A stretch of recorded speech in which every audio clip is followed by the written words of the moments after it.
मोदींच्या आव्हानाविरोधात पवार ठाकरे आक्रमक.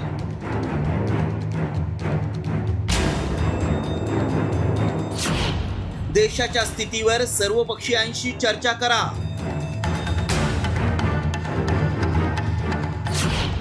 चुका तुमच्या आणि भुर्दंड जनतेला का? सिर्फ ईंधन ही नहीं, खाने के तेल पर भी देश की बड़ी विदेशी मुद्रा खर्च होती है.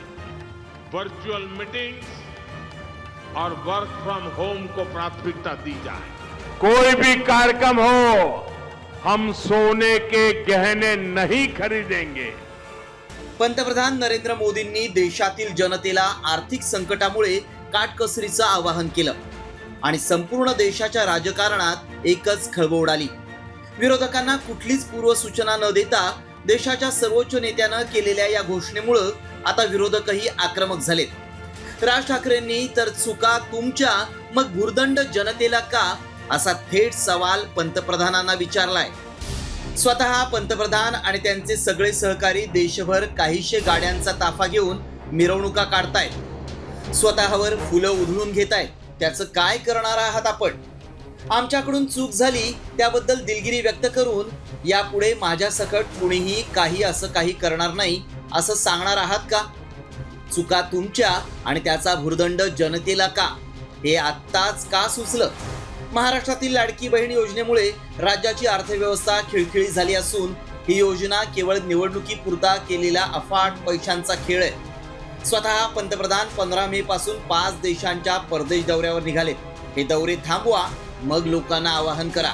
दुसरीकडे आर्थिक संकट सोडवण्यासाठी शरद पवारांनी अर्थतज्ञांसोबत सर्वपक्षीय बैठकीचं आयोजन करण्याचा सल्ला पंतप्रधानांना दिलाय. मोदींच्या आवाहनानंतर शरद पवारांनी देखील पोस्ट केली आहे.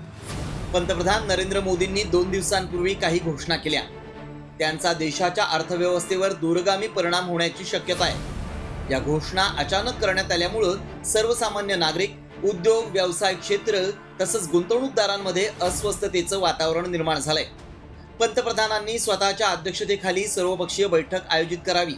प्रधानमंत्र्यांनी देशातील नामवंत अर्थतज्ञ, उद्योग क्षेत्रातील प्रतिनिधी आणि संबंधित तज्ज्ञांची तातडीनं बैठक बोलावून परिस्थितीचा सखोल आढावा घ्यावा.